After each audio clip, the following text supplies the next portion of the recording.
सभी विद्यार्थियों को नमस्ते। विद्यार्थियों, आज हम NIOS कक्षा 12 का जो गृह विज्ञान विषय है उसका चैप्टर नंबर 15 पढ़ेंगे, पर्यावरण प्रबंधन।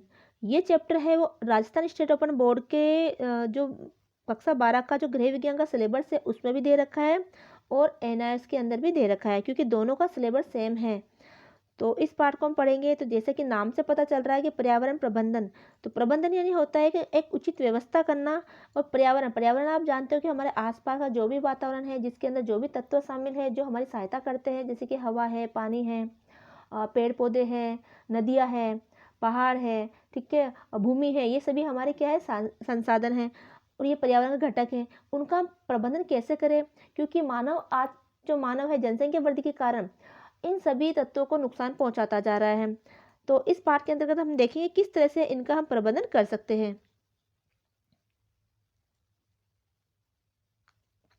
वह दिन दूर नहीं जब हमें पानी की एक बूंद अधिक नहीं तो तेल की एक बूंद के ही बराबर मूल्य की पड़ेगी।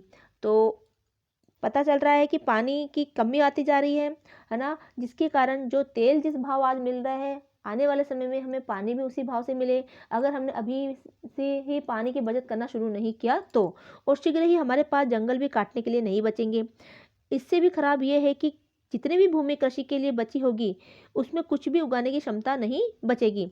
क्या यह चौंका देने वाली बात नहीं है? हमारा पर्यावरण बद से बदतर होता जा रहा है और शीघ्र ही इसमें जीवन के भरण पोषण की योग्यता भी नहीं रह जाएगी।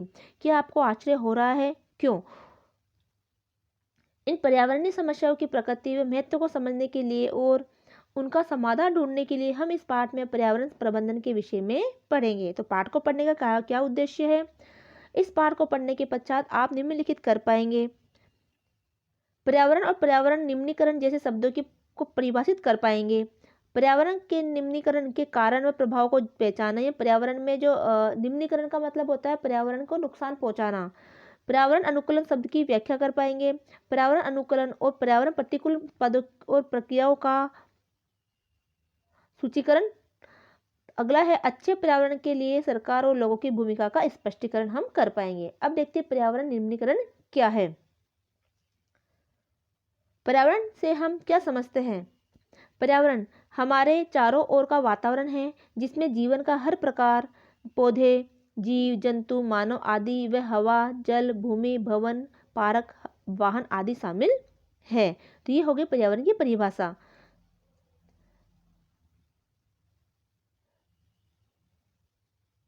हमारा पर्यावरण गतिशील है, यह हर क्षण बदलता रहता है। आपने भी अपने चारों ओर कई प्रकार के परिवर्तन को होते देखा होगा, जैसे कभी बाढ़ या सूखा, नए उद्योग, बहुमंजिली इमारतें, यातायात के नए साधन आदि। यदि ये परिवर्तन जीवन के अनुकूल होते तब पर्यावरण को कोई हानि नहीं पहुंचती, परंतु जो परिवर्तन जीवन के अनुकूल न हो वे पर्यावरण को निम्नीकरण का कारण बनते हैं। यानी अगर वो पर्यावरण के अनुकूल होता है तो पर्यावरण को कोई हानि नहीं होती, यानी कुछ परिवर्तन मानव पर्यावरण में कर रहा है तो उससे अगर पर्यावरण को कोई हानि नहीं पहुंचती तब तो ठीक है, लेकिन उन परिवर्तन से जीवन के जो अनुकूल नहीं है उससे पर्यावरण को हानि पहुंच रही है तो वो क्या हुआ? पर्यावरण निम्नीकरण हो गया। जैसे मानो कि हवा है, हवा हमारे लिए क्या है? बहुत जरूरी है, ठीक है। अगर आप ज़्यादा से ज़्यादा पेड़ पौधे लगा रहे हो तो हवा शुद्ध होती जाएगी, ऑक्सीजन का स्तर बढ़ता जाएगा। लेकिन पेड़ पौधों को काटा जा रहा है ना, वाहनों के जो निकलने वाला धुआं है वो हवा में बहुत ज़्यादा फैल रहा है, कल कारखानों से निकलने वाला धुआं है वो हवा में बहुत ज़्यादा फैल रहा है, जिसकी वजह से हवा क्या हो गई? दूषित हो गई है। तो इससे क्या हुआ? उस हवा का, उस पवन का क्या हो गया?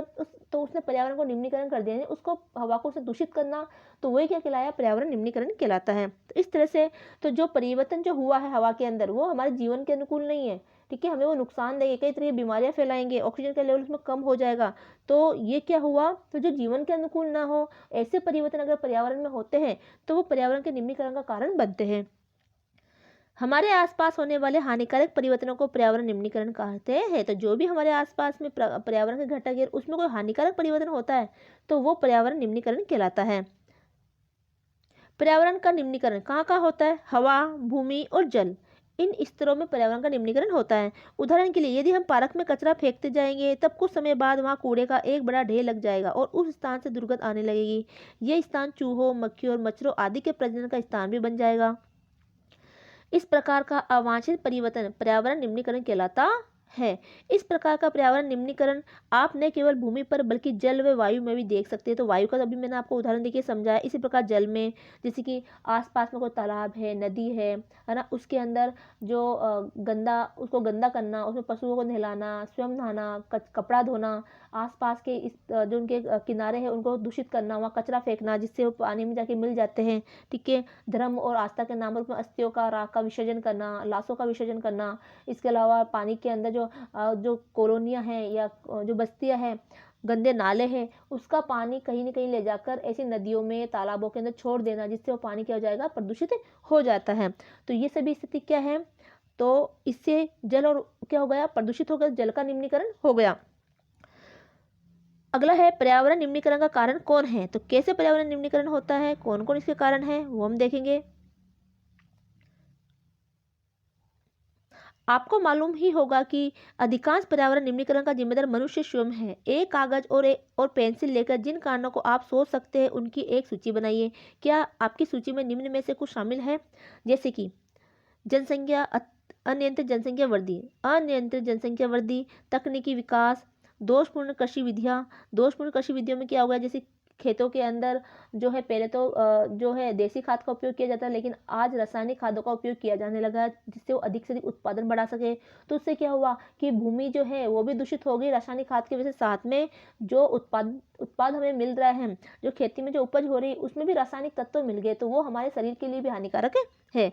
अनुचित व्यक्तिगत आदतें, प्राकृतिक कारण। तो ये सभी कारण क्या है, पर्यावरण निम्नीकरण के कारण है। तब अब इनके एक एक के बारे में हम जानकारी प्राप्त करेंगे। आइए इन कारणों के विषय में अधिक जानकारी प्राप्त करें। तो पहला है 15.2.1 अनियंत्रित जनसंख्या वृद्धि। आप जानते ही हैं कि हमारे देश की जनसंख्या प्रतिदिन बढ़ रही है। इसका हमारे पर्यावरण पर भोजन, ईंधन और स्थान की वृद्धि के रूप में अत्यधिक भार पड़ता है। तो हमने देखा कि जैसे जैसे जनसंख्या वृद्धि बढ़ रही है, रोज बढ़ रही है, प्रतिदिन बढ़ रही है, जिससे हमारे पर्यावरण में भोजन, यानी उससे जनसंख्या ज़्यादा हुआ तो भोजन की कमी आ गई, ईंधन और स्थान की भी वृद्धि होने लगी। ईंधन ज़्यादा चाहिए, स्थान उन लोगों के लिए लेने की ज़्यादा चाहिए, तो इससे क्या अत्यधिक भार पर्यावरण पर पड़ा है। अधिक लोगों का अर्थ है रोजगार की अधिक मांग। ज़्यादा लोग हो गए तो रोजगार भी उनको ज़्यादा चाहिएगा। परिणाम स्वरूप अधिक उद्योग खोलना, बांध, सड़कें और रेल की पटरियां लगाई जा रही है। इस कारण औद्योगिकरण व शहरीकरण, झुग्गी झोपड़ियों में वृद्धि, जंगलों में कटौती और स्वच्छ रिहायशी स्थितियां पैदा हुई है। ये सब हमारे पर्यावरण पर प्रभाव डालकर इसके निम्नीकरण का कारण बनती है। तो जनसंख्या वृद्धि के साथ साथ उनको कई मूलभूत आवश्यकताओं की पूर्ति के लिए कई भौतिक संसाधन चाहिए होंगे, जिसके कारण वो ज़्यादा ज़्यादा उद्योगों को स्थापना करना पड़ेगा, बांध बनाने पड़ेंगे, सड़कें का निर्माण करना पड़ेगा, रेल पटरियों का निर्माण करना पड़ेगा। और उनके लिए भी क्या चाहिए, उनके लिए भी साधन चाहिए, ठीक है, संसाधन चाहिए। तो वो संसाधन उन्हें कहाँ से प्राप्त होगा, प्रकृति से प्राप्त होगा। जैसे कि सड़कें हैं, जैसे कि सड़क है, सड़क बनाने के लिए कंक्रीट है, पत्थर वगैरह चाहिए, तो उसको बनाने के लिए क्या करना पड़ेगा, पहाड़ों को तोड़ना पड़ेगा। रेलगाड़ी में पटरियाँ बनानी है, पटरियाँ ज़्यादा चाहिए, तो इसके लिए लोहा चाहिए, तो लोहे के लिए खनन ज़्यादा करना पड़ेगा। तो ये पर्यावरण को क्या किया, उन्होंने नुकसान पहुंचाया। अनियंत्रित जनसंख्या, देखो अनियंत्रित जनसंख्या के कारण क्या क्या हुआ। तो अनियंत्रित जनसंख्या वृद्धि हुई तो मांग ज़्यादा बढ़ी, मांग बढ़ी तो अधिक रोजगार चाहिएगा, और अधिक भोजन चाहिए, अधिक ईंधन चाहिए, अधिक स्थान उनको उपलब्ध करवाना पड़ेगा। और इस मांग के कारण क्या होगा, जब मांग बढ़ेगी और ये सब चीज़ें उनको ज़्यादा चाहिए, तो इस मांग के कारण क्या होगा, औद्योगिकरण होगा, यानी ज़्यादा ज़्यादा उद्योग धंधे लगाने पड़ेंगे। तो उद्योग धंधे शहरों में लगाए जाएंगे तो शहरीकरण बढ़ेगा, ठीक है। वन उन्मूलन होगा, वनों का विनाश होगा, क्योंकि जहाँ उद्योग धंधे लगाए जा रहे हैं, लोगों को रहने के लिए स्थान दिया जा रहा है, वहाँ पर वनों को काटा जाएगा और वहाँ पर उनको उद्योग धंधे स्थापित किए जाएंगे, लोगों के रहने के लिए आवास बनाए जाएंगे, भवन निर्माण किया जाएगा ज़्यादा ज़्यादा। तो इस तरह से क्या होगा, पर्यावरण का नुकसान पहुंचेगा और पर्यावरण निम्नीकरण होगा। तो एक यहाँ पर ये दे रखा है टिप्पणी में कि झुग्गी झोपड़ियाँ क्या है, जिन क्षेत्रों में झुग्गियाँ, कच्चे मकान आदि होते हैं, वे जिनमें अधिकतर गैर कानूनी कब्जा करने वाले लोग रहते हैं, इन क्षेत्रों में पानी, बिजली, नालियाँ व मल निकासी का साधन नहीं होता। भूमि पर कब्जा करने वाला व्यक्ति वह होता है जो खली भूमि पर अनाधिकतर तौर पर रहने लगता। खली भूमि है जो खाली पड़ी हुई भूमि होती है, जो गवर्नमेंट की होती है, ठीक है, उन पर बिना अधिकार के ही वो रहने लगता है।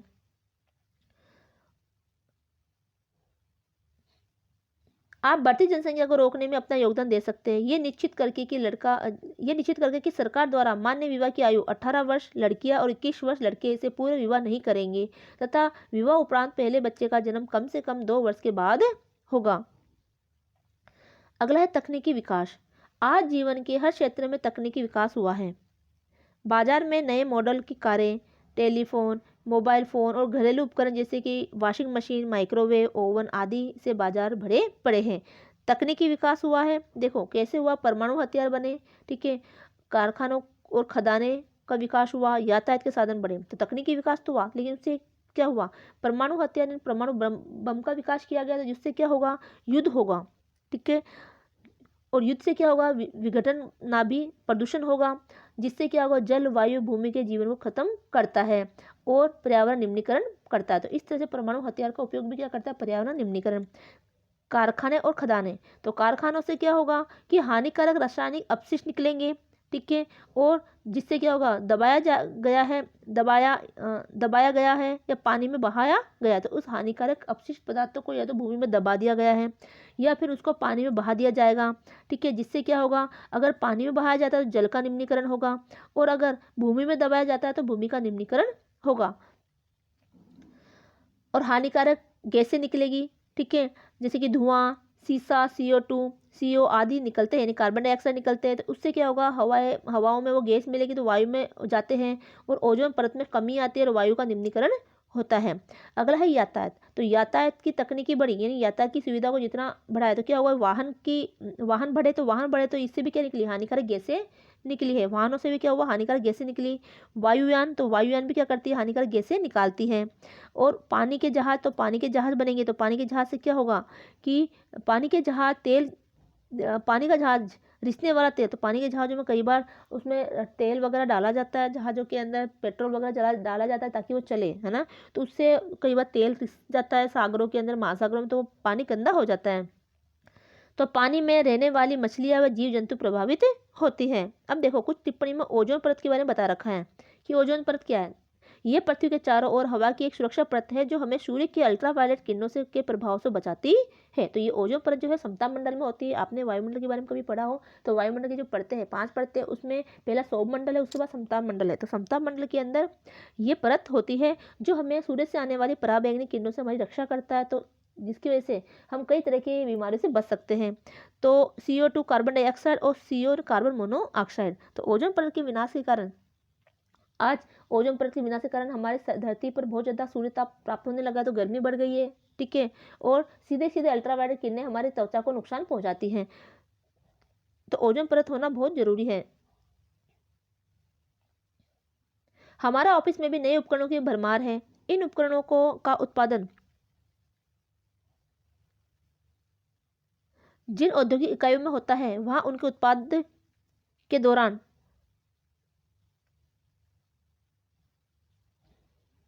रासायनिक अपशिष्ट, हानिकारक गैस और विघटन नाभी प्रदूषक पदार्थ निकलते हैं। तो देखो आज हम देखें किसी ऑफिस में काम कर रहे हैं तो वहाँ पर अन्य तरह के कई जो उपकरण है उसकी भरमार वहाँ पर है। इन उपकरणों का उत्पादन जिन औद्योगिक इकाइयों में होता है वहाँ उनके उत्पादन के दौरान रासायनिक अपशिष्ट निकलता है, हानिकारक गैसें निकलती है और विघटन नाभी प्रदूषक पदार्थ निकलते हैं। विघटन होना यानी टूट फूट जाते हैं वो प्रदूषक, और वो जो है वातावरण में मिल जाते हैं। ये प्रदूषक पदार्थ जल, वायु, भूमि पर सभी प्रकार के जीवन को नष्ट कर देते हैं। कारखानों, खदानों, वाहनों और जहाज़ों से निकलता हुआ धुआं ओजोन परत को हानि पहुंचा रहा है।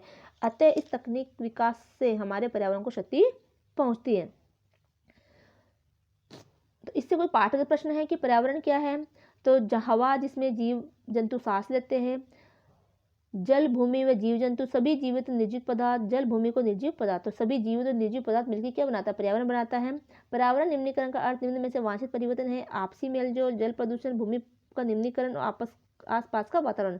तो पर्यावरण निम्नीकरण में क्या आएगा कि वांछित परिवर्तन किस में होगा, आसपास के वातावरण में वांछित परिवर्तन होगा। अब कॉलम 1 और कॉलम 20 के वक्तव्य से मिलाना है कि अधिक भीड़ भाड़ कब बढ़ेगी, वो आपको इसमें देखना है। मोटर वाहन से क्या होगा, तो मोटर वाहन से क्या दिक्कत होगी, तो अधिक भीड़ भाड़ होगी, झुग्गी झोपड़ियों का अधिक विकास होगा। मोटर वाहन होगा तो मोटर वाहन से धुआं ज़्यादा निकलेगी, वायु प्रदूषित होगा, विघटनकारी प्रदूषक होते तो वो वायु को नुकसान पहुंचाएगा, है ना, परमाणु हथियार बनेंगे। हवाई जहाज से क्या निकलता है, हवाई जहाज से जो धुआं निकलता है जो वायु को क्या करता है, प्रदूषण करता है। उद्योग धंधे होंगे तो रासायनिक अपशिष्ट निकलेगा। भवन निर्माण के कारण क्या होगा, तो वनों का उन्मूलन होगा, भवन निर्माण के कारण तो वन को काटा जाएगा। अब है दोषपूर्ण कृषि विधियां। दोषपूर्ण कृषि विधि के कारण भी क्या होता है, पर्यावरण निम्नीकरण होता है। तो देखो यहाँ से क्या प्रश्न बनता है कि पर्यावरण निम्नीकरण क्या है। और किस किन कारणों से पर्यावरण निम्नीकरण होता है। तो आपको ये सारे पॉइंट लिखने हैं, पर्यावरण निम्नीकरण के कारण क्या है। ठीक है, अगर आपको विस्तार से पूछा जाता है कि पर्यावरण निम्नीकरण क्या है ना, और उसके क्या कारण है, किन किन तत्वों की वजह से पर्यावरण निम्नीकरण होता है, संक्षेप में प्रत्येक के बारे में लिखिए। तो फिर आपको थोड़ा थोड़ा सबके बारे में लिखना होगा। तो अगला पॉइंट है दोषपूर्ण कृषि विधियाँ। हमारी कृषि विधियों में भी काफी परिवर्तन आया है। पशुओं के चारागाह, रासायनिक खाद और कीटनाशकों का अधिक प्रयोग, झूम खेती, अधिक जुताई और अधिक फसल उगाने से मिट्टी कठोर हो गई और भूमि अपरदन हो रहा है। मिट्टी की उर्वरक और उत्पादन क्षमता भी कम हो गई है। अतः यह भी एक पर्यावरणीय चिंता बन चुका है। तो देखो, खेतों के अंदर ज़्यादातर खाद्य पदार्थों का, कीटनाशकों का प्रयोग किया जा रहा है। झूम खेती की जाती है। झूम खेती का मतलब होता है कि जैसे कि एक खेत है, उस खेत में वहाँ से वनों को वगैरह काटा जाता है, फिर वहाँ पर खेती की जाती है। जब तक वो उपजाऊ भूमि रहती है तब तक वहाँ खेती की जाती है। उसके बाद में जब वो अनुपजाऊ हो जाती है तो उसको छोड़ के किसी और जगह चले जाते हैं, है ना। और फिर वहाँ पर फिर वहाँ के वनों को काटा जाता है और वहाँ पर फिर ये जला दिया जाता है। फिर वहाँ पर खेती की जाती है कुछ सालों तक, या 2-3 सालों तक। फिर वहाँ से ही अगर वो उपजाऊ भूमि जो है वो उसका उपजाऊपन कम हो गया तो वहाँ से कहीं अन्य क्षेत्रों में जाया जाता है। तो इस तरह से वो खेती की जाती है। तो उससे क्या, वो भूमि खराब होती ही रहती है। अधिक जुताई, ज़्यादा जुताई की जाती है, अधिक फसलें उगाई जाती है, तो उससे सारा उपजाऊपन भूमि का खत्म हो जाता है। तो इससे भूमि और साथ में भूमि अपरदन भी होती है ना। जल द्वारा, हवा द्वारा भूमि की मिट्टी जो है एक स्थान से दूसरे स्थान पर कटकर चली जाती है। तो ये सभी क्या हुआ कि पर्यावरणीय चिंता का कारण है। तो इससे जो है अपरदन हो, इससे जो है पर्यावरण निम्नीकरण हो रहा है। अगला है अनुचित व्यक्तिगत आदतें। कुछ आदतें व्यक्ति क्या हो गई, खराब हो गई है, उसके कारण भी क्या हो रहा है, पर्यावरण का निम्नीकरण हो रहा है। कैसी है वो आदतें, देखो। हमारी कुछ अस्वच्छ आदतें, जैसे सार्वजनिक स्थानों पर थूकना, खुले स्थानों पर मल त्याग करना, जल स्रोतों के आसपास कपड़े धोना आदि से भूमि व जल निम्नीकरण होता है। अन्य आदतें जैसे धूम्रपान और तेज संगीत सुनने से भी वायु प्रदूषण होता है। इन सबको मिलाकर पर्यावरण निम्नीकरण होता है। तो ये तो कौन सी आदत है, ये व्यक्ति की खुद की आदत है जिसकी वजह से पर्यावरण को उन्होंने नुकसान पहुंचाया है। जैसे कि अनुचित व्यक्तिगत आदतें, थूकना, खुले स्थान पर मल त्यागना। तो थूकने से क्या होगा, भूमि प्रदूषित होगी। मल त्यागने से भी भूमि प्रदूषित होगी। जल स्रोतों के पास नहाना व कपड़े धोना, तो जल प्रदूषण होगा। तेज संगीत सुनना, धूम्रपान करना, ठीक है, तो उससे वायु प्रदूषण होगा। धूम्रपान जैसे बीड़ी सिगरेट पियेंगे तो उससे वायु प्रदूषित होगा। तेज आवाज में संगीत सुनेंगे, ध्वनि प्रदूषण होगा। ठीक है, तो इस तरह से प्रदूषण होता है। अगला है प्राकृतिक कारण। अब कुछ प्राकृतिक कारण है जिसमें मानव का हाथ नहीं होता, तो उस वजह से भी पर्यावरण का निम्नीकरण होता है। कभी कभी प्रकृति भी पर्यावरण को प्रदूषित करती है। भूकंप और ज्वालामुखी के फटने आदि से हानिकारक धूल, गर्मी, धुआं और अन्य हानिकारक गैसें पैदा होती है। बाढ़, सूखा व तेज हवाओं से भूमि अपरदन होता है और मनुष्य के व जानवरों और पौधों के जीवन की क्षति पहुंचती है। इस प्रकार भूमि, वायु और जल सभी पर नकारात्मक प्रभाव पड़ता है और ये पर्यावरण निम्नीकरण का कारण बनते। तो कई बार ज्वालामुखी विस्फोट हो जाता है तो उसमें धूल है, धुआं है, अन्य कई जहरीली गैसें हैं, लावा वगैरह निकलता है, जिसके कारण से आसपास का वातावरण प्रदूषित हो जाता है। भूकंप आता है तो भूकंप से भी टूट फूट हो जाता है। ठीक है, तो इससे भी पर्यावरण प्रदूषण होता है। प्राकृतिक कारण, भूकंप, जल, ज्वालामुखी, तो इससे आदि से क्या होता है, इनसे क्या होता है, धूल, गर्मी, धुआं और अन्य हानिकारक गैसें निकलती है। बाढ़, सूखा, तेज हवाएं चलती, तो उससे क्या होगा कि भूमि अपरदन होगा, जीवन को क्षति पहुंचेगी, वनस्पति, मनुष्यों को और जानवरों को हानि होगी। अब ये कुछ पाठगत प्रश्न दे रखे हैं 15.2, तो ये आपको करना है। पाठ के पीछे इसके आंसर दिए हुए होते हैं। अब पर्यावरण निम्नीकरण के प्रभाव, पर्यावरण निम्नीकरण के क्या क्या प्रभाव पड़ते हैं।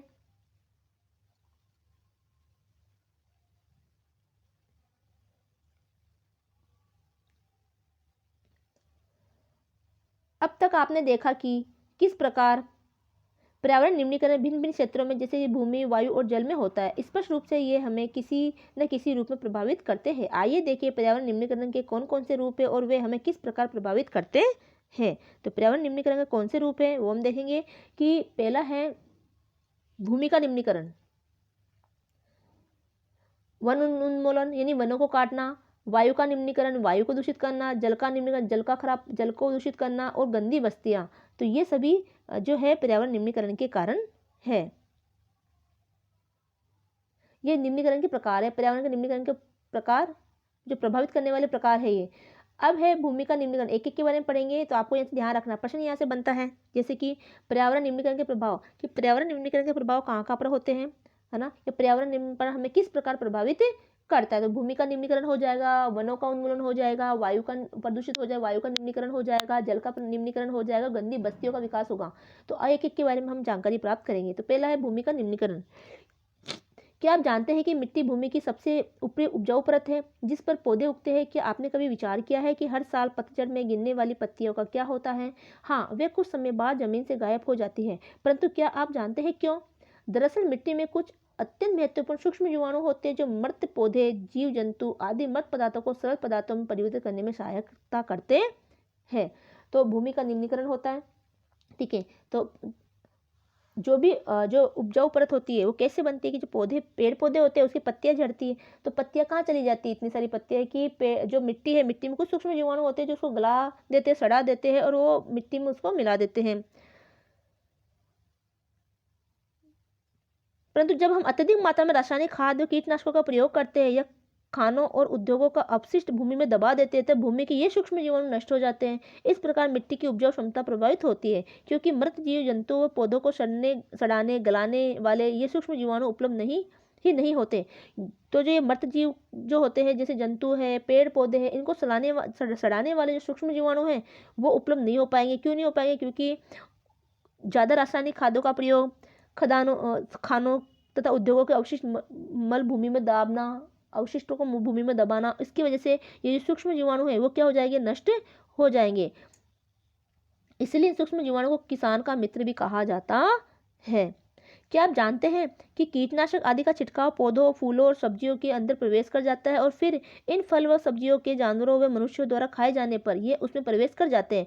कि जो भी कीटनाशक दवाई वगैरह पौधों पर छिड़का जाता है, फलों और सब्जियों पर छिड़की जाती है, तो वह फल और सब्जियों के अंदर चले जाते हैं। ठीक है। और जब इन फल और सब्जियों को मनुष्य और पशु कोई खाता है तो वो रासायनिक तत्व है वो उन पशुओं के, उन मनुष्यों के अंदर भी प्रवेश कर जाते हैं। ये कीटनाशक पदार्थ कैंसर जैसी बीमारियों का कारण बनते हैं और तंत्रिका तंत्र को भी प्रभावित करते हैं। इन कीटनाशकों के सूक्ष्म अंश दूध में भी पाए जाते हैं कि पशु से में दूध प्राप्त होता है। पशु जब ऐसे रासायनिक जो कीटनाशक दवाइयों से छिड़काव वाला जो चारा खाएगा या कुछ सब्जियां वगैरह या पौधे वगैरह खाएगा तो उनके दूध के अंदर भी कीटाणु शामिल हो जाते हैं। क्या आपको याद है कि भूमि अपरदन क्या है?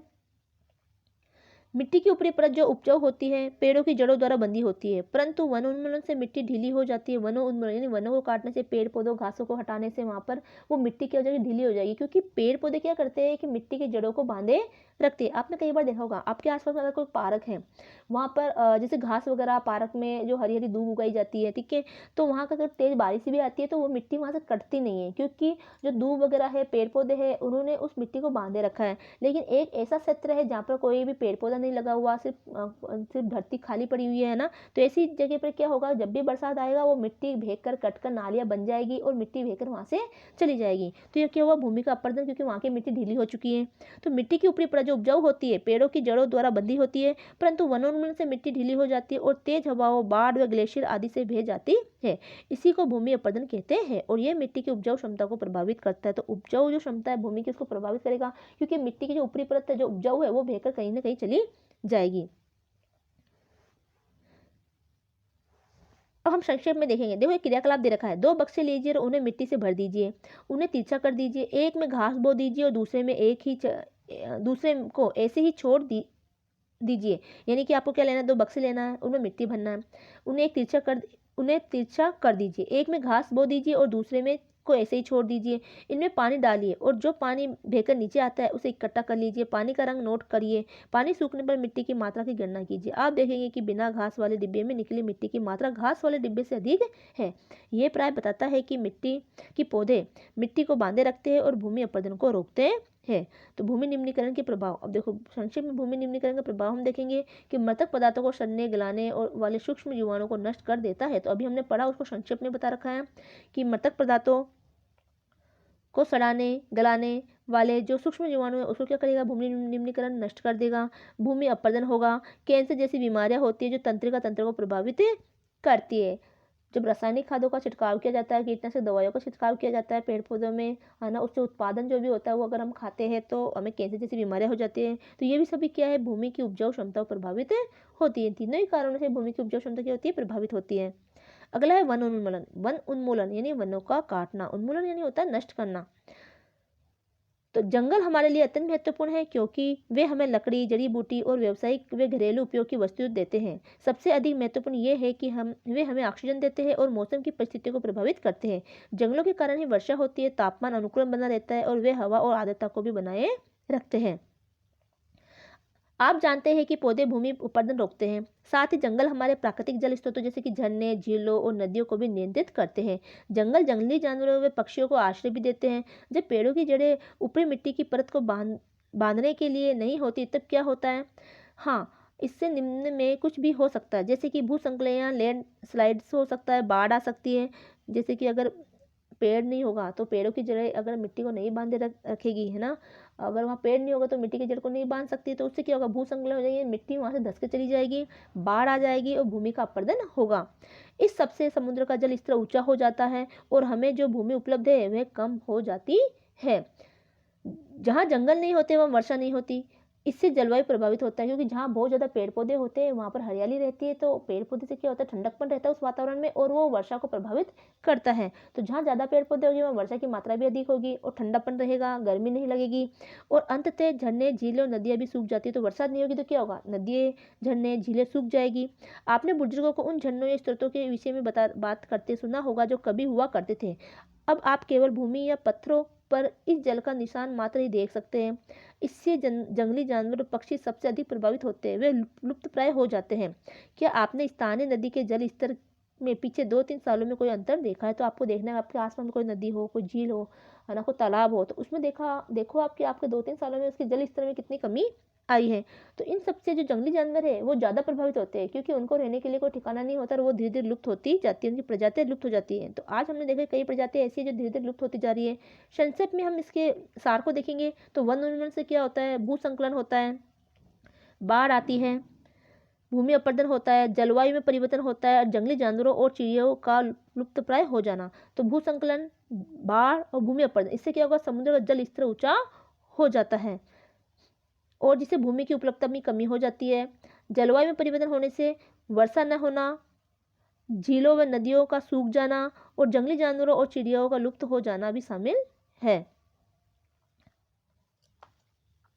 अगला देखो, अब है वायु का निम्नीकरण। वायु को प्रदूषित होने से क्या क्या समस्या होती है, किस तरह से वायु का निम्नीकरण होता है? आप वायु के निम्नीकरण का प्रभाव निम्न प्रकार से देख सकते हैं। आप वायु के निम्नीकरण के प्रभाव निम्न प्रकार से देख सकते हैं। अम्ल वर्षा, ओजोन परत में कमी, भूमंडलीय ताप वृद्धि, मानकीकृत आपदाएं और बीमारियां। ये किससे होता है? वायु के निम्नीकरण से होता है। अब इनके एक एक के बारे में विस्तार से चर्चा करेंगे। तो आपका देखो यहाँ से प्रश्न ऐसे बनता है कि वायु का निम्नीकरण के प्रमुख कारण लिखिए, तो आपको ये सारे कारण लिखने हैं, है ना, और पूछा जाएगा वायु के निम्नीकरण को प्रभावित करने वाले कारक कौन कौन से हैं, है ना, तो संक्षेप में लिखिए, सभी का वर्णन कीजिए, विस्तार से लिखिए। तो आपको एक एक पॉइंट लिखने के बाद में और इसके प्रत्येक के बारे में आपको क्या लिखना है, इनकी जानकारी लिखनी है जो हम आगे पढ़ रहे हैं अभी। अम्ल वर्षा, तो वायु के निम्नीकरण का कारण अम्ल वर्षा भी है। कैसे होता है? वाहनों, कारखानों से निकला धुआं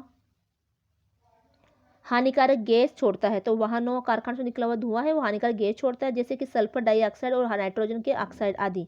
वे बादलों में उपस्थित जल वाष्प में से प्रतिक्रिया करके हल्के अम्लों की रचना करते हैं। तो ये जो रासायनिक जो गैसें हैं वो बादलों के साथ प्रक्रिया करके, बादलों में जो जलवाष्प होता है, पानी होता है, उससे प्रतिक्रिया करके हल्के अम्ल की रचना करते हैं और अम्ल वर्षा के रूप में पृथ्वी पर बरसते हैं। ओजोन परत की कमी, क्या आपको याद है कि ओजोन परत क्या है? इसके लिए इस पाठ का भाग 15.2.2 पढ़े। हाँ, ओजोन परत पृथ्वी को सूर्य की हानिकारक अल्ट्रावायलेट किरणों से बचाती है। रेफ्रिजरेटर और अग्निशमन यंत्रों में प्रयुक्त गैसें ओजोन परत को नष्ट करती है। जो भी हम घर में रेफ्रिजरेटर, जो हम फ्रिज का यूज करते हैं, जो शीतलन जो यंत्र है जैसे कि एसी है ना, उनमें उनकी वजह से जो उनमें जो गैसें होती है, क्लोरोफ्लोरो जो गैस होती है वो क्या करती है, ओजोन परत को नष्ट करती है। तो ये जितने भी प्रशीतन जो आज चल रहे हैं, चाहे रेफ्रिजरेटर हो, चाहे कोई है ना एसी हो, या कोई बड़े बड़े कोल्ड स्टोर में उपयोग होने वाला है जो प्रशीतन हो, वो सभी क्या करते हैं, और अग्निशमन यंत्र में प्रयुक्त होने वाली गैसें, ये सभी ओजोन परत को नष्ट कर रही है। अधिक अल्ट्रावायलेट किरणों से त्वचा का कैंसर और आंखों की समस्याएं जैसे मोतियाबिंद और अंधापन हो जाता है। इससे पौधों की वृद्धि भी कम हो जाती है या पौधे बोने भी हो सकते हैं। अगला है भूमंडलीय ताप वृद्धि। भूमंडलीय ताप वृद्धि कैसे होते हैं? वायुमंडल में प्राकृतिक रूप से गैसें विद्यमान रहती है और जो और विकिरण को सोखती है। तो वायुमंडल में प्राकृतिक रूप से भी कुछ गैसें विद्यमान रहती है जो कि विकिरण को सोखती है, उन्हें ग्रीन हाउस गैसें कहते हैं। तो आपको ध्यान रखना है ग्रीन हाउस गैसें किसे कहते हैं। उनकी उपस्थिति के कारण पृथ्वी तक आने वाला सारा विकिरण बाह्य वातावरण में परावर्तित नहीं किया जाता, बल्कि उनके कारण कुछ विकिरण रोक लिया जाता है। तो ये जो गैसें होती है वो जो सूर्य से आने वाली जो किरणें होती है उसको, उन विकिरणों को वहीं पर रोक लेती है। इस प्रक्रिया को ग्रीन हाउस प्रभाव कहते हैं। इस प्रभाव से पृथ्वी का तापमान जीवन के लिए आवश्यक तापमान की तुलना में अधिक हो जाता है। अगर पूछा जाए कि भूमंडलीय ताप में वृद्धि किस प्रकार से हो रही है, तो आपको यहाँ से लिखना है, लेकिन मानव गतिविधि जैसे कि वनोन्मूलन, इन वनों को काटना, जंगलों की आग, ईंधन के जलने आदि के कारण टनों गैसें जैसे कि CO2, मीथेन आदि वायुमंडल में प्रवेश पा जाती है। ये गैसें सौर विकिरण को सोखकर पृथ्वी के चारों ओर एक आवरण बना देती है, जो अंतरिक्ष में सौर विकिरण को परावर्तित होने से रोक देती है। इसके परिणाम स्वरूप वायुमंडल में ताप में वृद्धि होती है, जिसको पूरे विश्व में अनुभव किया जा सकता है और जिसे भूमंडलीय ताप वृद्धि कहा जाता है। आपने ध्यान दिया होगा कि पिछले 8-10 वर्षों में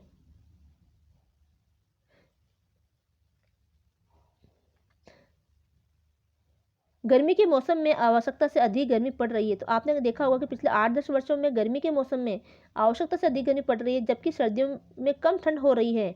यहाँ तक वर्षा का पूर्वानुमान भी कठिन हो रहा है। प्रत्येक वर्ष पृथ्वी के तापमान में वृद्धि हो रही है। ये सब भूमंडलीय ताप का ही परिणाम है। अगला है मानकीकृत आपदाएं, कि मानव द्वारा निर्मित कुछ ऐसी क्रियाएं की जाती है, मानव द्वारा जिसकी वजह से भी आपदा आ जाती है। बार बार मनुष्य भयावह पर्यावरण निम्नीकरण का कारण बनता है, जिससे कई प्रकार के जीवन, युद्ध, परमाणु बमों और रिसावों के कारण नष्ट हुआ है। उदाहरण के लिए आज भी विश्व हिरोशिमा नागासाकी के ऊपर द्वितीय विश्व युद्ध के दौरान गिराए गए परमाणु बम से मरे लाखों लोगों के लिए शोक मनाता है। यानी कि जो द्वितीय विश्व युद्ध हुआ था उस समय हिरोशिमा नागासाकी के ऊपर जो परमाणु बम गिराया गया था, जिससे लाखों लोग मारे गए थे, और उसके चिन्ह आज भी वहाँ के लोगों में देखे जाते हैं। इसका प्रभाव कई वर्षों बाद भी विकिरण झेल चुकी माताओं के विकलांग बच्चों में देखा जाता है।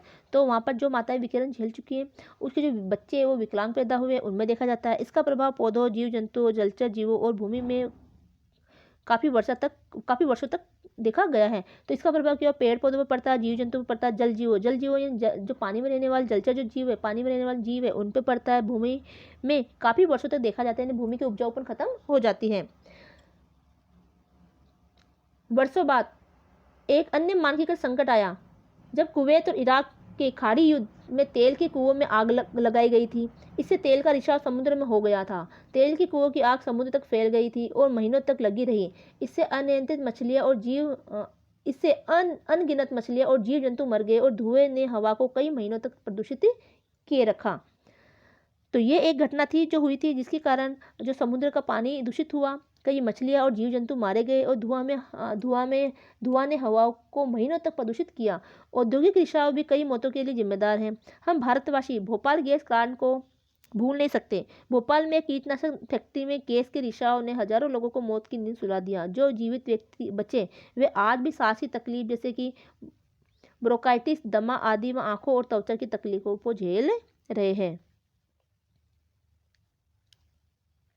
ऐसे ही एक अन्य हादसे में रूस के चेर्नोबिल कस्बे के हजारों लोगों को विघटन नाभिक रिसाव के कारण उस स्थान से हटना पड़ा था। ये विघटन नाभिक कण हवा से दूर दराज के स्थानों तक पहुंच जाते हैं, अंत में भूमि में प्रवेश कर मिट्टी, पौधों और जल का निम्नीकरण कर देते हैं। यहाँ से वे खाद्य श्रृंखला द्वारा मनुष्यों और जानवरों में प्रवेश कर जाते हैं। इस प्रकार विघटन नाभिक प्रदूषण सभी प्रकार के जीवन को प्रभावित करता है। तो देखिए खाद्य श्रृंखला दी गई है यहाँ पर, कि जैसे कि ये पेड़ पौधे हैं, जो पहला उत्पाद है इसको एक हिरण खाता है। हिरण को कौन खाता है? मांसाहारी जानवर जैसे कि शेर। ये खाद्य श्रृंखला है। अगला है बीमारियां। ऊपर दिए गए सभी कारक हमारी सांस की तकलीफों जैसे जुकाम व खांसी, ब्रोंकाइटिस, दमा, फेफड़े का कैंसर और त्वचा की खुजली और आंखों से पानी आना जैसी बीमारियों के लिए जिम्मेदार है। बहुत घनी आबादी वाले शहरों जैसे कि दिल्ली और कोलकाता के लोग इन बीमारियों से अधिक पीड़ित होते हैं। जहां हम पर्यावरण निम्नीकरण से होने वाली बीमारियों से बचने के उपाय सोच रहे हैं, वहीं यह भी अत्यधिक महत्वपूर्ण है कि हम HIV, एड्स तथा STD को फैलने से रोकने के उपाय भी सोचें। इसका सरल उपाय सुरक्षित यौन संबंध तथा कॉन्डोम का आदतन प्रयोग। अगला है जल का निम्नीकरण। तो अभी हमने वायु के निम्नीकरण के बारे में पढ़ लिया, किस तरह से वायु का निम्नीकरण होता है। अब हम पढ़ेंगे जल का निम्नीकरण, यानी पानी का निम्नीकरण किस तरह से होता है।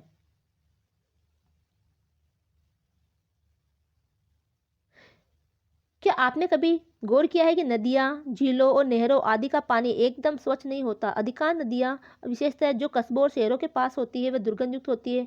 आप पानी की सतह पर झाग तैरता हुआ भी देख सकते हैं। ये झाग मछलियों और जलीय जीव जंतु के लिए आवश्यक ऑक्सीजन की आपूर्ति को कम कर देता है और अंततः उसकी मृत्यु हो जाती है। मल पदार्थ पीलिया, पेचिश, अतिसार, टाइफाइड, आंत्रशोथ और मलेरिया जैसी कई बीमारियों के लिए उत्तरदायी होता है।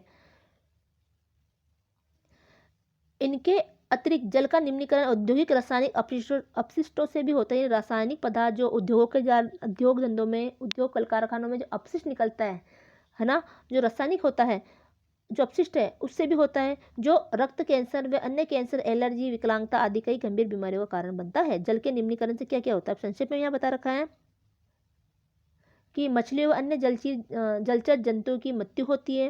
पीलिया, अतिसार जैसी जल से होने वाली बीमारियां होती है।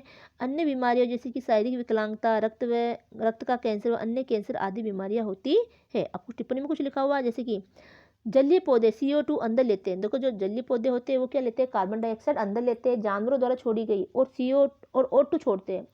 यानी जानवरों द्वारा जो छोड़ी गई जो गैसें होती है, मनुष्य है, जानवर है, जो हम कार्बन डाइऑक्साइड छोड़ते हैं, तो ये जलीय जो पौधे जो होते हैं उसको अंदर लेते हैं, और ऑक्सीजन O2 यानी ऑक्सीजन को छोड़ते हैं। जल में घुली हुई जो जानवर अंदर लेते हैं, पर झाग और गंदगी सूर्य की रोशनी को रोक लेते हैं, अतः CO2 की आपूर्ति कट जाती है। अगला है गंदी बस्तियां। अब गंदी बस्तियां किस तरह से निम्नीकरण को प्रभावित करती हैं। ग्रामीण क्षेत्रों के लोग शहरों और कस्बों में रोजगार की खोज में हजारों की संख्या में आते हैं, परंतु वे रहते कहाँ हैं। हाँ, वे कच्ची मिट्टी की या टीन की झोपड़ियों में, छतों पर प्लास्टिक की चादरों डालकर रहते हैं। इन झोपड़ियों में कई लोग पानी, बिजली व शौचालय आदि की बुनियादी सुविधाओं के बिना रहते हैं। ऐसी झोपड़ियों के समूह को गंदी बस्तियां कहा जाता है। क्या आपने कभी ऐसी बस्ती देखी है। क्या आप उन स्थानों के विषय में बता सकते हैं। हाँ, वे मुख्यतः नदियों और फैक्ट्रियों व पुल के नीचे, सड़क के किनारे बनी होती है। यदि आप किसी बस्ती में जाए तो सबसे पहले आपको अत्यधिक जनसंख्या, फटे पुराने कपड़ों में घूमते बच्चे या कुछ निर्वस्त्र बच्चे भी, बदबूदार गंदी गलियां, खुली व बंद नालियां, बदबूदार कूड़ा, मक्खियां और मच्छर आदि नजर आएंगे। इससे भी खराब हालत यह कि इन झोपड़ियों के आसपास का आधा किलोमीटर के क्षेत्र में खुले में मल त्याग किया जाता है। यदि यदि झुग्गियां नदी के निकट हुई तब वे नदी को अपने घुसलखाने की तरह प्रयोग करते हैं, वहां से नहाते, कपड़े धोने व मल त्याग जैसी गतिविधियां करते हैं।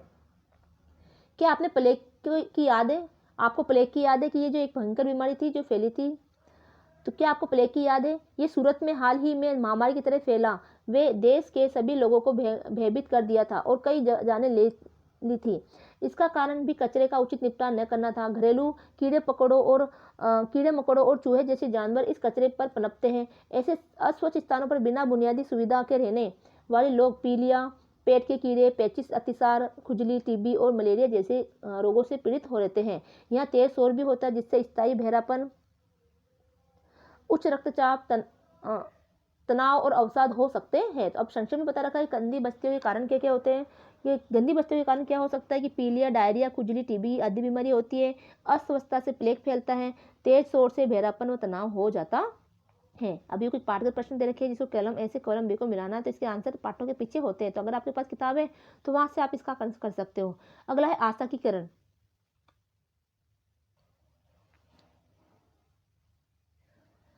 अभी भी सब कुछ खत्म नहीं हुआ है, यानी हमें अभी भी आशा लगा के रखनी है, कुछ ऐसे कार्य करने हैं जिससे हमारे पर्यावरण को हम बचा सके। तो अभी भी कुछ भी खत्म नहीं हुआ है। यदि हम चाहे तो अभी भी अपनी धरती को बचा सकते हैं, लेकिन इसका एकमात्र तरीका है कि हमें उन उत्पादों व प्रक्रियाओं को अपनाना होगा जो पर्यावरण का निम्नीकरण न करें। उन उत्पादों व प्रक्रियाओं को हम पर्यावरण अनुकूल या इको फ्रेंडली कहते हैं। कुछ हम ऐसे तरीके अपनाएं जो पर्यावरण को क्या ना करें, प्रदूषित ना करें। इको शब्द इकोलॉजी से लिया गया है, जो पौधों, जानवरों, मनुष्यों, पर्यावरण के परस्पर संबंध से जुड़ा है। इको फ्रेंडली या पर्यावरण अनुकूल उत्पादों और प्रक्रियाओं से हमारा तात्पर्य है वे उत्पाद प्रक्रिया जो पर्यावरण के लिए हानिकारक न हो। अगर यहाँ प्रश्न बने इको फ्रेंडली से क्या मतलब है, तो आपको यहाँ आंसर लिखना है कि वे उत्पाद जो पर्यावरण के अनुकूल हो, वे प्रक्रिया जो पर्यावरण के अनुकूल हो, जिससे पर्यावरण को कोई नुकसान नहीं पहुँचता, वो इको फ्रेंडली कहलाता है। ये उत्पाद और प्रक्रिया निम्न के आधार पर पर्यावरण अनुकूल समझे जाते हैं। उत्पाद, उपयोग और निपटान। उत्पाद, यदि उत्पादन तो यहाँ देखेंगे कि ये उत्पाद और प्रक्रिया निम्न के आधार पर पर्यावरण अनुकूल समझे जाते हैं। कैसे? पहला है उत्पादन, उपयोग और निपटान। तो उत्पादन में क्या आएगा? यदि उत्पादन प्रक्रिया के दौरान उत्पादक सभी सुरक्षित उपायों का अनुसरण करता है और अपशिष्ट पदार्थों का ध्यान रखता है, जैसे कि पानी या वायु में छोड़ने से पूर्व मल व औद्योगिक अपशिष्ट को उपचारित कर देता है, तब ऐसे उत्पादों को पर्यावरण अनुकूल कहते हैं। यानी जो भी अपशिष्ट पदार्थ पानी में या वायु में छोड़े जाते हैं तो उसको पहले वो उपचारित कर दे, पहले उसको साफ सुथरा कर दे और उसके बाद में उसको छोड़ा जाए। उपयोग, यदि उपयोग करते समय उत्पाद हानिकारक गैसों और अवशिष्टों को वातावरण में छोड़कर उसे दूषित नहीं करता है, तब उत्पाद पर्यावरण अनुकूल कहलाता है। उदाहरण के लिए पेट्रोल में शीशे की उपस्थिति अत्यंत हानिकारक होती है, लेकिन यदि इसे पेट्रोल से हटा दिया गया जाए तब पेट्रोल पर्यावरण अनुकूल बन जाता है। ये उपयोग करने से पहले भी हम उसको सही तरीके से जैसे कि पेट्रोल को उपयोग करने से पहले उसमें पेट्रोल में शीशों को हटा दिया जाए तो पर्यावरण के अनुकूल हो जाता है। निपटान, किसी भी उत्पाद की पैकिंग और अपशिष्ट ऐसे होने चाहिए कि या तो उन्हें जीवाणु द्वारा अपघटित किया जा सके या फिर उनका पुनर्चक्रीकरण किया जा सके। उदाहरण के लिए पॉलीथीन को विघटित नहीं किया जा सकता और वह नालियों आदि को बंद कर हमारे लिए सिरदर्द बन जाती है। तो कोई भी वस्तु बाहर से मिलती है, हमें उसकी पैकेजिंग की जाती है तो पैकेजिंग या तो कागज़ से करनी चाहिए, वहाँ प्लास्टिक की थैलियों का उपयोग नहीं करना चाहिए, क्योंकि प्लास्टिक की थैली को उसको विघटित नहीं किया जा सकता, उसको नष्ट नहीं किया जा सकता, जिसकी वजह से अगर वो इधर उधर कहीं फेंकी जाती है तो उसको अगर जानवर खाता है तो वो वैसे बीमार हो जाता है और साथ में वो भूमि को भी प्रदूषित करती है। दूसरी ओर कागज़ की थैलियाँ विघटित हो सकती है, तो कागज़ की थैलियाँ विघटित हो जाएगी और सूक्ष्म जीवाणु द्वारा उसको नष्ट कर दिया जाएगा। और हमें गत्ते के डिब्बे, अखबार आदि को बनाने के लिए पुनर्चक्रीकरण भी किया जा सकता है। तो जो कागज़ होता है, अगर वो उसको फेंका जाता है तो उसको, जैसे आपने देखा होगा रद्दी वाले कागज़ वगैरह ले लेते हैं, उसको कागज़ क्या करता है, वो उन कागज़ को जो वो फैक्ट्री में जाकर उसको दोबारा नए कागज़ उससे बन जाते हैं। अतः कागज़ की थैली को पर्यावरण के अनुकूल समझा जाता है। ऐसे उत्पाद जो पर्यावरण को ध्यान में नहीं रखते और पर्यावरण का निम्नीकरण बढ़ाते हैं वे पर्यावरण प्रतिकूल कहे जाते हैं। आइए कुछ पर्यावरण अनुकूल और पर्यावरण प्रतिकूल उत्पादों की सूची बनाएं। पर्यावरण प्रतिकूल उत्पाद और पर्यावरण अनुकूल उत्पाद। तो पर्यावरण प्रतिकूल उत्पाद कौन से हुए हैं? जैसे कि जो पर्यावरण को नुकसान पहुंचाते हैं, जैसे कि पेट्रोल है, तो इसको पर्यावरण अनुकूल कैसे बनाएं? शीशा रहित पेट्रोल कर दें। कच्चा मोटर का तेल, इसको परिष्कृत मोटर का तेल करें। संश्लेषित रंग प्लेट, इसको जलीय रंग पेंट हो। संश्लेषित वस्त्र जैसे कि नायलॉन, एक्रिलिक आदि, तो जूट और सूती वस्त्रों का उपयोग किया जाए। पॉलीथीन की थैलियाँ, इसकी जगह हम कागज़ की थैली का उत्पादन करें। परंपरागत चूल्हे, तो धुआं रहित चूल्हे, सौर कुकर और बायोगैस का उपयोग करें। थर्माकोल के गिलास, मिट्टी के कूलर, भारतीय रेल ने इन कूलरों में चाय देना प्रारंभ कर दिया है। तो कूलर को अगर फेंकते हैं, टूटते फूटते हैं तो वो मिट्टी में विघटित हो जाता है, लेकिन थर्माकोल के गिलास विघटित नहीं होते। फरवरी 1991 में भारत सरकार ने वन एवं पर्यावरण मंत्रालय ने इको मार्क योजना प्रारंभ की। तो ये कब प्रारंभ की? फरवरी 1991 में भारत सरकार के वन और पर्यावरण मंत्रालय ने इको मार्क योजना प्रारंभ की। इसमें मिट्टी के बर्तन के साथ ISI चिन्ह लगा है, जो जैव विघटन और पर्यावरण के निकटता का प्रतीक है। यह चिन्ह भारतीय मानक ब्यूरो द्वारा दिया गया है। इको मार्क ये प्रमाणित करने के लिए दिया जाता है कि कोई उत्पाद न्यूनतम प्रदूषण नियंत्रण मानक की पुष्टि करता है और उत्पाद की पैकेजिंग और निपटान पर्यावरण अनुकूल है। अब यह इको मार्क है, इस तरह से इको मार्क आता है वस्तुओं के ऊपर। पर्यावरण प्रतिकूल प्रक्रिया की अपेक्षा पर्यावरण अनुकूल प्रक्रिया को अपनाया जा सकता है। इसमें उनमें से कुछ की सूची नीचे दी गई है। पर्यावरण प्रतिकूल प्रक्रिया और पर्यावरण अनुकूल प्रक्रिया है। तो किस तरह से पर्यावरण प्रतिकूल प्रक्रियाओं को हम पर्यावरण अनुकूल प्रक्रियाओं में बदल सकते हैं? कचरा गलियों में या पहाड़ियों के नीचे फेंकना, इसकी जगह हम क्या कर सकते हैं कि घरेलू कचरे को साग वाटिका के लिए खाद बनाने में प्रयोग किया जा सकता है। ऐसी खाद भूमि की उर्वरकता को बढ़ाती है। क्या आप जानते हैं कि तिहाड़ जेल के कैदी कचरे को खाद में बदलने का काम भी करते हैं? ऐसा करके उन्होंने न केवल बीमारियों के स्रोतों से छुटकारा पा लिया है, बल्कि वे खाद को बेचकर कुछ पैसा भी कमा रहे हैं। अगला है घरेलू कचरे को गलियों में फेंकना। तो घरेलू कचरे को गलियों में ना फेंके, इसके लिए हम क्या करें? योजनाबद्ध पुनर्चक्रीकरण को लाभदायक बनाया जा सकता है। उदाहरण के लिए घर में कचरे को पुनर्चक्रीकृत किया जा सकता है, जैसे कि कागज और वस्त्रों को कागज बनाने के लिए, धातु और कांच को पुनः प्रयोग के लिए गलाकर, और प्लास्टिक को निम्न श्रेणी का प्लास्टिक बनाने के लिए पुनः उपयोग किया जा सकता है। औद्योगिक अपशिष्ट को भूमि व जल में फेंकना, तो इससे तो पर्यावरण क्या होगा? प्रदूषित होगा। उसके लिए हम क्या करें कि कैसे उसको पर्यावरण के अनुकूल बनाए कि कारखानों के पास मल उपचार संयंत्र लगाकर और कारखानों में प्रदूषित नियंत्रित उपायों का प्रयोग करके। चौथा है वायु में औद्योगिक गैसों का उत्सर्जन, तो हानिकारक गैसों से प्रदूषण पदार्थों को अलग करके उत्सर्जन करना। अगला है खुले में मल विसर्जन। तो इसके लिए क्या करें हम, झुग्गी झोपड़ियों के आसपास सुलभ शौचालय का निर्माण करना। अगला है वन उन्मूलन। तो बड़े पैमाने पर पेड़ लगाना। अब ये पाठगत प्रश्न 15.4 है, इसको आपको करना है। पाठनक को आपने अच्छे से पढ़ा तो आराम से इस प्रश्नों के उत्तर आप दे सकते हो। अगला है पर्यावरण संरक्षण में हमारा योगदान कैसा हो। पर्यावरण को सुरक्षित रखने में, उसको बचाने में हम किस तरह से योगदान दे सकते हैं। तो घर पर क्या करेंगे, 3 P का सिद्धांत अपनाएं। 3 P का सिद्धांत, जैसे कि प्रयोग कम करें वस्तुओं का, पुनः प्रयोग करें चीज़ों का, पुनः चक्रण करें कचरे का। जहाँ तक संभव हो सौर कुकर और सौर हीटर का प्रयोग करें। अच्छी सफाई व्यवस्था और स्वच्छ आदतों को अपनाएं, जैसे कि इधर उधर न थूके और न ही खुले में मल त्याग करें। कूड़े करकट का व मानव मल का उचित निपटान सुनिश्चित करें। परिवार नियोजन के मापदंडों को अपनाकर परिवार को छोटा रखें। भविष्य के लिए पानी बचाएं। सभी कार्यों के लिए कम से कम पानी का प्रयोग करें व पानी की बर्बादी को रोकें। उत्सवों पर लाउड स्पीकर का प्रयोग न करें। संगीत की ध्वनि कम करें। धूम्रपान न करें। तो इस तरह से हम पर्यावरण को सुरक्षित रख सकते हैं, यानी घर पर ही हम कुछ उपाय अपना सकते हैं। अगला है बाहर जाने पर हम क्या करें। यदि संभव हो तो अपना घर अपने कार्यालय, स्कूल, कॉलेज के पास ही लें। ऑफिस जाने के लिए कई लोग एक ही कार का प्रयोग करें। शीशा रहित पेट्रोल और CNG का प्रयोग करें। साइकिल का प्रयोग करें, ये स्वास्थ्य कारक भी है। जहाँ तक हो सार्वजनिक यातायात के साधनों का प्रयोग करें। सार्वजनिक यातायात जैसे कि बस है, रिक्शा वगैरह है, जो सार्वजनिक यातायात है उनका प्रयोग करें। प्रकृति के नज़दीक रहें। प्रत्येक व्यक्ति कम से कम एक पेड़ लगाए और उसकी देखभाल करें। पेड़ों के गैर कानूनी काटने की जानकारी और संबंधित भ्रष्टाचार की सूचना अधिकारी को दें। वन्य जीव संरक्षण के लिए चंदा दें। अपने मित्रों और परिवारजनों के बीच इस धरा को हरा भरा रखने संबंधी जागरूकता फैलाएं। पर्यावरण निम्नीकरण नियंत्रण में प्रशासन की भूमिका। अब पर्यावरण का जो निम्नीकरण है उसको नियंत्रण करने में प्रशासन यानी सरकार कैसी भूमिका निभा सकती है वो देखेंगे। मानव आज पर्यावरण निम्नीकरण के दूरगामी प्रभाव के विषय में सचेत हो गया है। इसको नियंत्रित करने में प्रशासन की एक महत्वपूर्ण भूमिका है। प्रशासन द्वारा उठाए गए कुछ महत्वपूर्ण कदम इस प्रकार हैं। सुनिश्चित करना ये सभी कारखाने शहर से दूर स्थित हो। तो आजकल हम देखते हैं कि जो भी कारखाने होते हैं वो जो मानव बस्तियां है, शहर है, उससे उसको दूर स्थापित किया जाता है। वाहनों और कारखानों को प्रदूषित नियंत्रित कानून बनाने को बाध्य करना। तो आपने देखा होगा वाहनों का कई बार प्रदूषण नियंत्रण बनाया जाता है, उसको जांच की जाती है कि वो प्रदूषण तो नहीं फैला रहा। सुनिश्चित करना कि सभी कारखाने में अपशिष्ट जल व उपचार संयंत्र लगे हों। जहां भी संभव हो कारखाने एक दूसरे के अपशिष्ट पदार्थों का पुनः प्रयोग करें। उदाहरण के लिए स्टील संयंत्र वाहन उद्योगों को टूटे फूटे पुर्जों का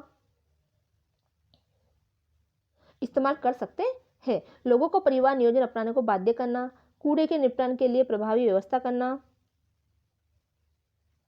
जनमानस को पर्यावरण निम्नीकरण के कारणों को व प्रभाव की शिक्षा देना। लोगों को बायोगैस, सौर कुकर, सौर हीटर के प्रयोग के लिए प्रेरित करना। स्वस्थ कृषि विधियों जैसे कि प्राकृतिक खाद, फसल चक्र, मिश्रित फसल आदि के प्रयोग को सुनिश्चित करना। लोगों को वृक्ष उगाने और उनकी देखभाल के लिए प्रेरित करना। वनों में सुरक्षित वन्य जीव को संरक्षित करना।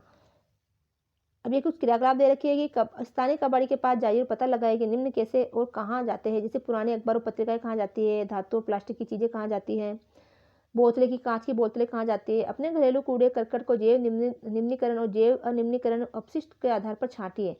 जैव निम्नीकरण कचरे को खाद बनाने के लिए भी प्रयोग किया जा सकता है। जो जैव निम्नीकरण का मतलब होता है कि जो जैसे सब्जियां वगैरह है, कागज वगैरह वो गल जाता है तो उनको हम खाद बनाने के लिए उपयोग कर सकते हैं। जैव अनिम्नीकरण जिनको गलाया नहीं जा सकता जैसे प्लास्टिक वगैरह है तो उनको अलग अलग छांटना है। 15.5 पाठागत प्रश्न दे रखे हैं। अगला है अपने क्या सीखा। तो इस तरह से पाठ हमारा कंप्लीट होता है। तो जैसे कि आपने क्या सीखा तो ये इसमें शॉर्ट में इस पाठ को बताया गया है। तो उम्मीद अब ये लास्ट में पाठांत प्रश्न है तो यहाँ से आपके पाठ के प्रश्न करना है जो आपने पाठ में पढ़ा है। ठीक है, ये पाठों के प्रश्न के उत्तर जो भी आपके बीच में पाठ में प्रश्न आए हैं उनके आंसर, जैसे 15.1 15.2 जो गतिविधि आई थी, पाठांत प्रश्न आए थे, पाठगत प्रश्न आए थे, उनके आंसर यहाँ पर दिए हुए हैं। तो आप यहाँ से उनके आंसरों को लिख सकते हो। तो उम्मीद है कि आपको ये वीडियो पसंद आया होगा। तो वीडियो को ज़्यादा से ज़्यादा लाइक करें, शेयर करें और चैनल को सब्सक्राइब करें। तो मिलते हैं अगले वीडियो में, तब तक के लिए धन्यवाद।